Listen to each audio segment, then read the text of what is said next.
some reasons, probably psychological, for the Jews. Yeah. And the story was on Holocaust,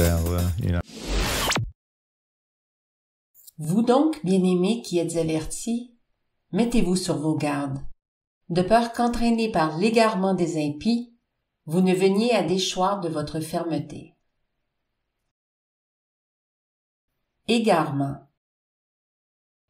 Folie, aberration, déviation du jugement, aliénation, aveuglement, délire, démence, dérangement, dérèglement, divagation, fourvoiement, frénésie, désarroi, affolement, trouble, désordre, dérèglement, écart, erreur de jugement, faute, éblouissement, vertige. Dans les émissions de télé-réalité, les participants choisissent librement de se donner en spectacle pour divertir les populations. Sur les réseaux sociaux, il existe une autre forme de télé-réalité. Une où les acteurs ne savent pas qu'ils ont été sélectionnés en tant que participants et qu'à leur insu, ils servent de distraction pour le public. Bienvenue dans le monde des algorithmes.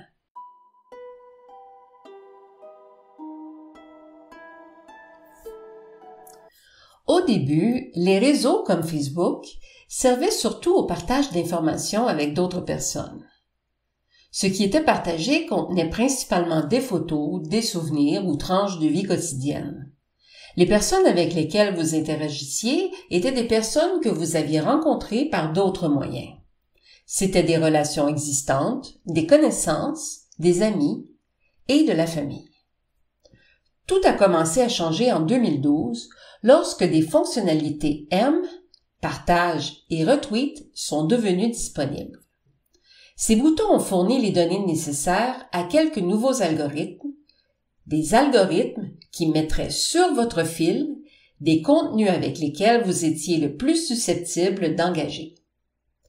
Ce qui était autrefois un léger flux de mises à jour et de messages de personnes que vous connaissiez est devenu un torrent de contenu ciblé qui a peut-être été partagé ou aimé par quelqu'un que vous connaissez, mais plus probablement qui a été généré par quelqu'un que vous ne connaissiez pas.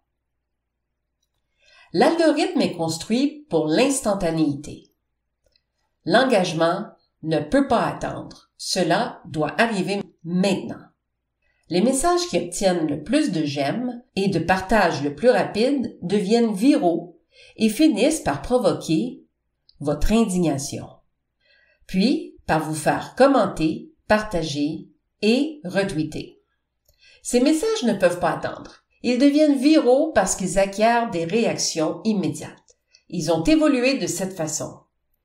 Effacer toutes les nuances, la rendre binaire et utiliser des tactiques scandaleuses pour susciter une réponse immédiate, c'est l'objectif. Nous avons parcouru un long chemin depuis les jours où les médias sociaux servaient à se connecter avec des amis. Aujourd'hui, les médias sociaux ne sont plus un outil de connexion, mais un outil d'attention. Ils servent à capter votre attention, à vous maintenir engagé, voire même captif. Nous devons reconnaître ce fait. Voici un résumé du fonctionnement de l'algorithme. On vous envoie le contenu qui est le plus susceptible de capter votre attention pour vous faire engager. L'indignation et la colère envers les autres génèrent le plus d'engagement. Vous avez donc une augmentation de ce type de message dans votre flux. Le contenu qui obtient votre interaction immédiate obtient un meilleur score. Par conséquent, vous voyez beaucoup de contenu déclenchant qui vous pousse à partager et à rediriger immédiatement le message. Les comptes sans scrupules, c'est-à-dire les faux profils, les avatars, les robots, les bots et les comptes fantômes, ont l'avantage car ils ne subissent aucune représaille pour leurs mensonges, le harcèlement et la manipulation. En revanche, ce sont ces sites qui servent à justifier la création de lois de censure contre les fausses nouvelles par les gouvernements. En bref, Ce que nous voulons réellement, ce sont des interactions humaines. Mais désormais, nous nous limitons à obtenir de l'attention.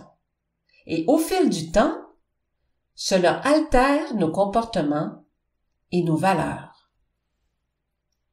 Voici comment les algorithmes d'indignation nous affectent. Nous commençons à rechercher l'attention. Au départ, nous nous abonnons à une plateforme pour échanger avec des relations et parfois pour en créer de nouvelles. Mais au fil du temps, les algorithmes sont devenus plus axés sur l'attention que sur la connexion. Nous recherchons les j'aime et les partages, ce qui nous désensibilise et nous incite à dire et à partager des choses que nous n'aurions jamais partagées auparavant. Notre subconscient apprend que des commentaires plus brutaux, des messages plus scandaleux et le partage de nouvelles enrageantes ou bouleversantes attirent plus d'attention. Nous aimons cette attention. Ensuite, nous réagissons sans réfléchir aux nouvelles. Les médias sociaux sont souvent un espace qui devrait nécessiter plus d'empathie de notre part. Nous lisons quelque chose de quelqu'un que nous connaissons, mais nous n'aimons pas ce qu'ils ont écrit. Si nous avions de l'empathie, nous nous dirions peut-être qu'ils ont eu une très mauvaise journée, ou peut-être qu'ils apprécient ça à cause de leur éducation, ou même parfois on se dirait simplement je suis pas d'accord avec eux, mais je sais que c'est une bonne personne. Mais ce niveau d'empathie n'est pas facile, et l'algorithme ne récompense pas l'empathie. Il récompense la réaction immédiate, les réactions d'indignation.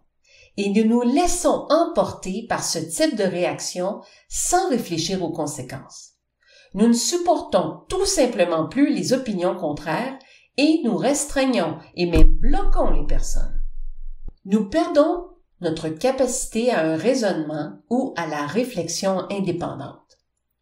Alors que nous recevons de plus en plus de contenus susceptibles de provoquer de l'indignation, nous devenons séparés de ceux qui peuvent penser différemment. Nous ne voyons même plus leur contenu. Nous cessons de voir leur point de vue.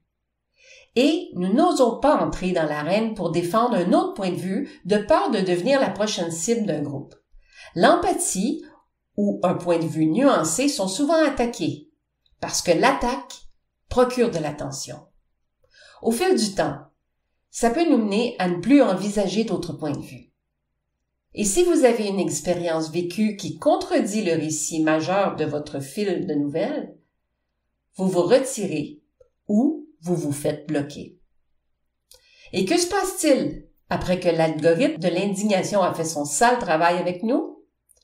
Nous nous retrouvons souvent seuls, déprimés et déconnectés les uns les autres parce que nous le sommes. Agir avec intégrité et modération sur les réseaux sociaux exige une énorme dose d'empathie et de grâce de notre part. Cependant, l'algorithme incite à l'opposé. C'est pourquoi nous réagissons d'une manière qui nous laisse éventuellement avec un sentiment de honte. L'algorithme de l'indignation fait ressortir le pire en nous. Nous ne nous écoutons plus. Et d'un point de vue chrétien, c'est rater la cible, une définition littérale du péché.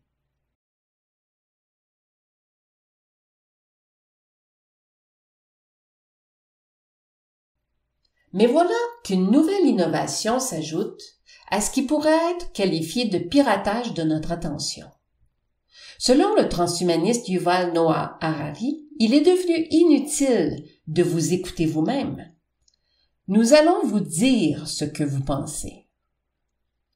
Pendant des milliers d'années, les humains ont accepté que l'autorité sur eux-mêmes venait des dieux ou de Dieu. Puis, au cours de l'ère moderne, l'humanisme a progressivement transféré cette autorité aux personnes. L'humanisme a vu la source suprême de l'autorité dans le cœur humain. Dès l'enfance, nous sommes bombardés de slogans humanistes nous conseillant de « Écoute-toi, sois fidèle à toi-même, fais-toi confiance, suis ton cœur, fais ce qui te semble bien. » Fais ce qui te fait du bien. Je n'ai qu'à me consulter moi-même sur ce que je veux faire. Ce que je ressens être bon est bien et ce que je ressens être mauvais est mal. L'éthique humaniste nous a convaincus que nos propres sentiments et désirs étaient la source ultime du sens et que notre libre arbitre était donc la plus haute autorité de toutes. Si cela nous fait du bien, nous devrions aller de l'avant et le faire. D'un point de vue biblique, c'est ce qui est écrit comme « écouter sa chair » et c'est contraire à ce que Dieu nous enseigne. En tant que croyants, l'éthique humaniste ne devrait pas régler notre conduite, mais à notre insu, à cause des algorithmes. Elle a modifié notre compréhension de la morale établie par Dieu et nous ne plaçons plus notre Créateur en tant qu'autorité sur nous-mêmes, mais nous réagissons comme les humanistes. À titre d'exemple, chaque année, depuis une décennie, la communauté LGBTQ israélienne organise un défilé gay dans les rues de Jérusalem, un événement qui devrait nous faire réagir fortement. Mais voici ce qui est vraiment révélateur. L'argument utilisé par les croyants n'est pas de dire « Vous ne devriez pas organiser une parade gay parce que Dieu interdit l'homosexualité ». Au lieu de ça, ce qu'on dit, c'est que de voir un défilé gay passer par la ville sainte de Jérusalem est offensant. Notre cœur est offensé. Mais nous ne savons même plus pourquoi. Dans une société humaniste, les débats éthiques et politiques sont menés au nom de sentiments humains plutôt qu'au nom de l'autorité divine. Et c'est une grave dégradation du libre arbitre que Dieu nous a donné, qui doit être ancré dans ses commandements. Au lieu de nous appuyer sur la fermeté des lois de Dieu, nous nous appuyons sur ce qu'une situation nous fait ressentir. Il n'est pas étonnant après ça que nous perdions toute crédibilité, pire encore, toute autorité sur nous-mêmes. Nous devenons une plume dans le vent. Peut-être qu'il n'est pas encore tout à fait clair pour vous combien cette réalité vous transforme insidieusement et finit par vous renverser de manière fatale. Voici comment la transition entre l'être émotif et sans autorité que nous sommes devenus est en train de transférer subtilement votre allégeance à Dieu à la machine, ouvrant la porte à la tromperie et à l'égarement. Un nouveau virage est en train de s'opérer. Les idéologies humanistes et les gourous de la haute technologie instaurent un récit universel en légitimant l'autorité des algorithmes et du big data. Ce nouveau credo peut être appelé dataïsme. Nous sommes en train de devenir de minuscules puces à l'intérieur d'un système géant alimenté par un flux de données incessant que personne ne contrôle ou ne comprend. Les dataïstes croient en outre qu'avec suffisamment de données biométriques et de puissance de calcul, ce système d'intelligence artificielle englobant pourrait comprendre les humains mieux que nous comprenons nous-mêmes. Une fois que ça se produit, les humains perdent leur autorité et leur libre arbitre. Les systèmes big data me connaissent mieux que je me connais moi-même. L'autorité se transfère de Dieu aux humains, puis des humains aux algorithmes. Voici un exemple dans le domaine de la santé. Les décisions médicales les plus importantes dans notre vie sont de moins en moins basées sur notre sentiment de malaise ou de bien-être, ni même sur les prédictions éclairées de notre médecin, mais sur les calculs d'ordinateurs qui nous connaissent mieux que nous nous connaissons nous-mêmes. Un exemple de ce processus est le cas de l'actrice Angelina Jolie. En 2013, Angelina Jolie a passé un test génétique qui a prouvé qu'elle était porteuse d'une mutation dangereuse du gène BRCA1. Selon les bases de données statistiques, les femmes porteuses de cette mutation ont une probabilité de 87% de développer un cancer du sein. Bien qu'à cette époque, Angelina Jolie n'avait pas de cancer, elle a décidé d'anticiper la maladie et de subir une double mastectomie. Elle ne s'est pas sentie malade, mais elle a sagement décidé d'écouter les algorithmes de l'intelligence artificielle. Ce qui se passe déjà en médecine se produit dans une foule de domaines au quotidien. Ça commence par des choses simples, comme quel livre acheter et lire. Au lieu de nous rendre dans une librairie, nous promener dans les allées, feuilleter un livre et lire les premières pages, les dataïstes utilisent Amazon, qui sait mieux que nous-mêmes quel livre on va aimer, basé sur les livres que nous avons achetés par le passé, et quels livres lisent les personnes ayant des goûts similaires. Mais ça va encore plus loin. Votre Kindle peut surveiller les parties d'un livre que vous lisez rapidement et celles plus lentement. Sur quelle page vous avez fait une pause et sur quelle phrase vous avez abandonné le livre pour ne plus jamais le reprendre.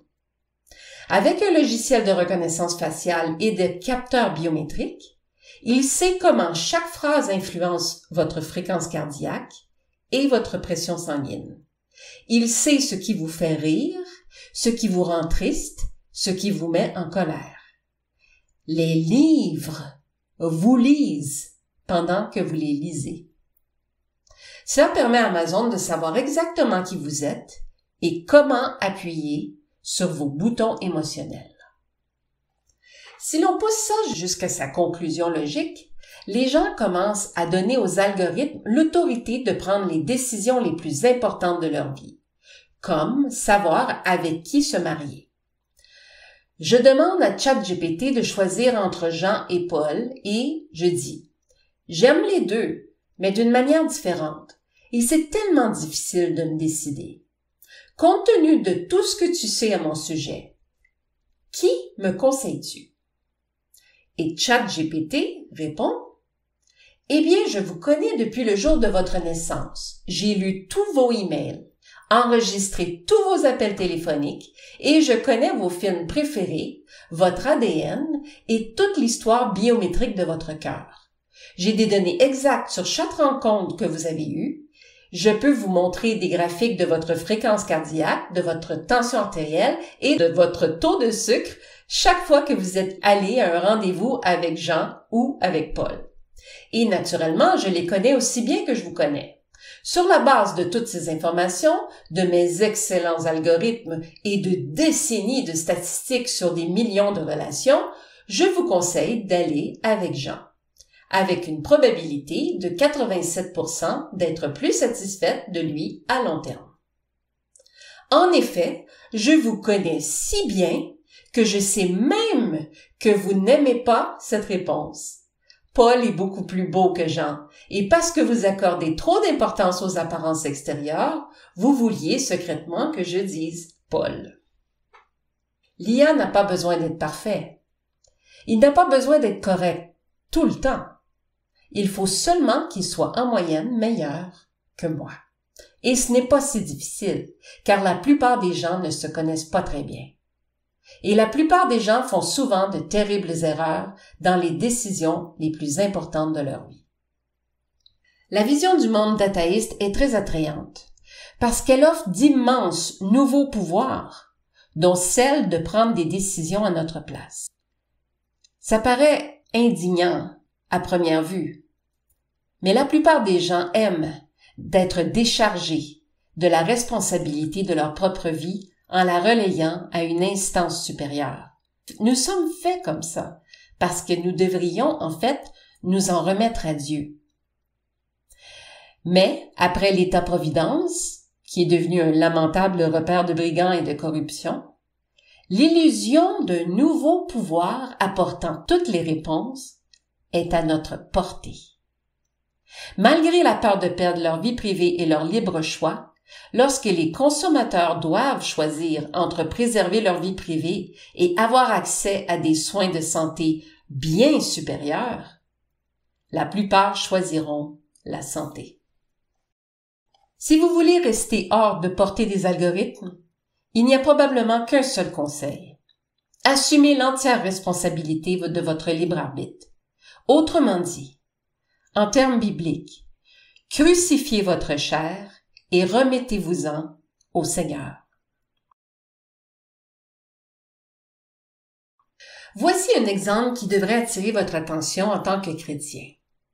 Le 23 septembre dernier, une grande proportion de chrétiens étaient absolument convaincus que l'enlèvement allait se produire. Une grande part de cet engouement est explicable par le travail sournois des algorithmes et de l'esprit de ruche, c'est-à-dire la tendance à adopter les croyances et les opinions des autres membres de sa communauté. Plus les arguments en faveur de cette date étaient nombreux, et plus l'engouement s'est propagé, jusqu'à entraîner des rêves chez des centaines, voire des milliers de croyants. Mais voici ce qui aurait dû être enseigné. L'enlèvement ne pouvait pas avoir lieu à la fête des trompettes, parce qu'elle est liée au retour du Christ pour Israël et non pour l'Église. Lorsque nous connaissons la tradition du mariage juif sur laquelle s'appuie l'enlèvement, nous apprenons qu'il est lié à la doctrine d'imminence.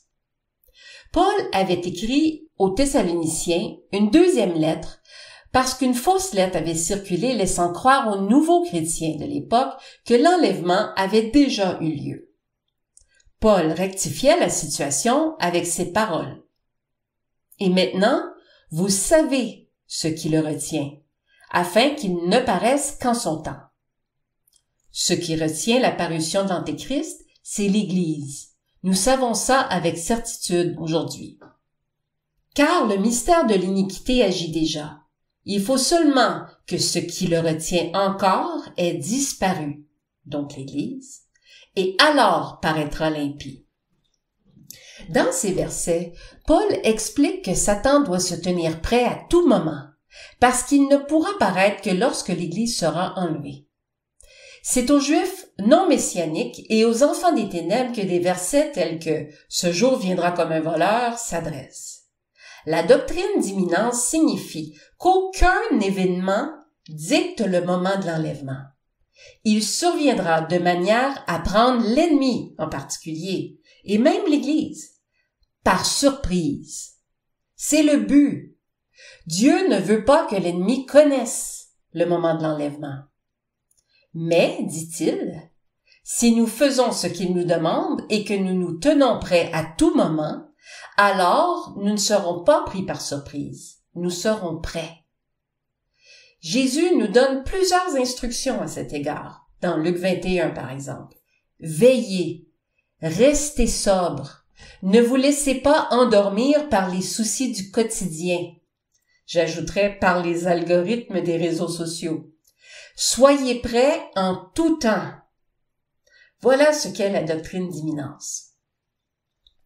En ce qui concerne l'Église primitive, il est aussi révélateur pour nous de noter leur utilisation du mot « Maranatha », qui a été utilisé en guise de salutation à cette époque.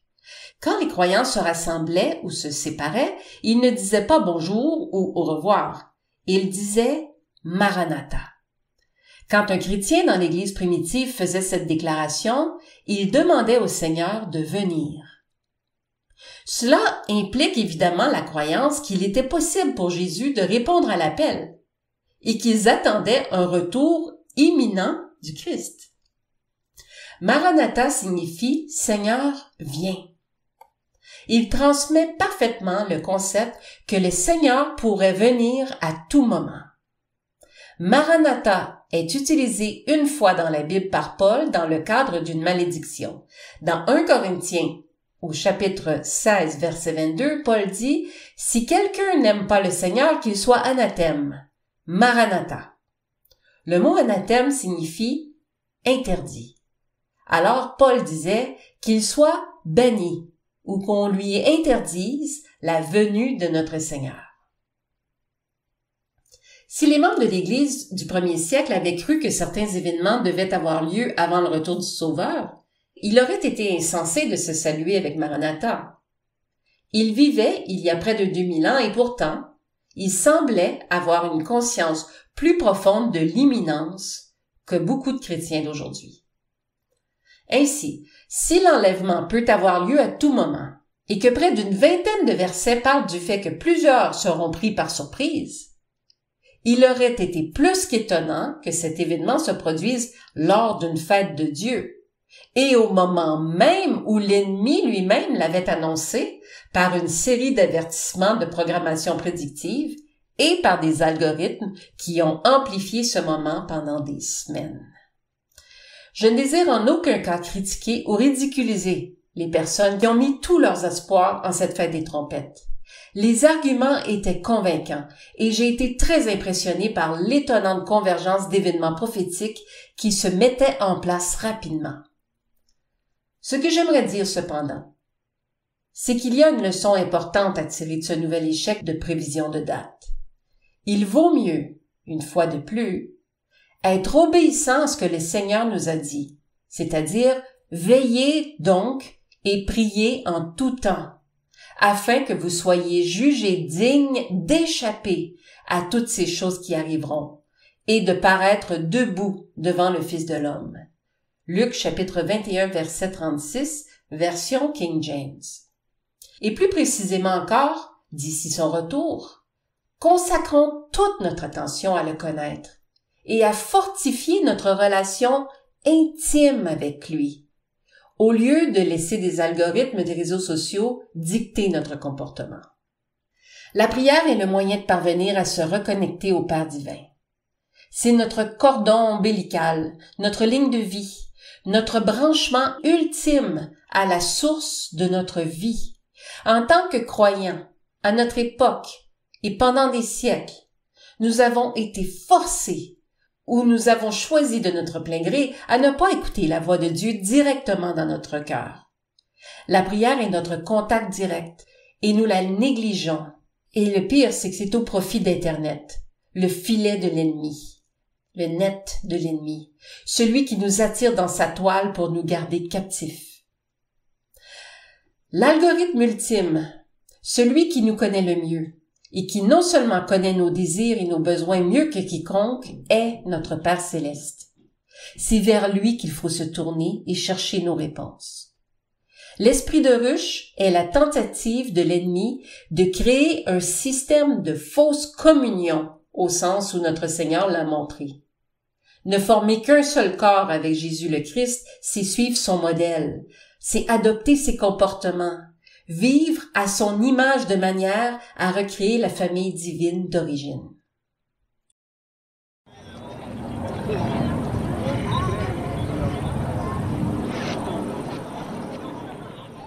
Un autre facteur à considérer dans les raisons de l'engouement pour le 23 septembre, c'est qu'il est très fréquent désormais que des événements soient orchestrés pour détourner l'attention du public.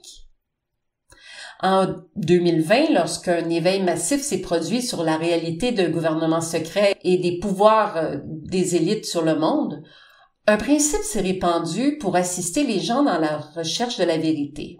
On disait « follow the money », suivez les traces de l'argent. L'idée étant que, pour comprendre les tenants et les aboutissants de certaines conspirations, il était utile de comprendre à qui elles profitaient. Aujourd'hui, dans le contexte de guerre de 5e génération où nous nous trouvons, c'est-à-dire une guerre qui s'opère dans notre esprit, une nouvelle question s'ajoute à la trousse de détectives que nous devons tous devenir lorsque nous cherchons la vérité. Cette question est la suivante. Que se passe-t-il d'important dans le monde lorsqu'un drame survient pour détourner notre attention? Dans le cas du 23 septembre, un événement prophétique d'une importance capitale s'est déroulé au sein de l'ONU, dont l'impact touche particulièrement les élus de Dieu, soit l'Église et Israël. Pendant que les chrétiens étaient galvanisés par le drame de Charlie Kirk et de l'attente de l'enlèvement, les gouvernements de la planète se réunissaient à l'ONU et adoptaient un pacte pour diviser le territoire d'Israël en créant un soi-disant État palestinien. Cet événement est hautement prophétique et rapproche le moment de l'enlèvement puisqu'il rend le moment du déclenchement des tribulations encore plus imminent. Et le seul repère que nous avons pour le moment de l'enlèvement est qu'il surviendra avant le déclenchement des tribulations. C'est pourquoi je vous exhorte à ne pas vous décourager, ni abandonner votre bienheureuse espérance. Le Seigneur revient très bientôt.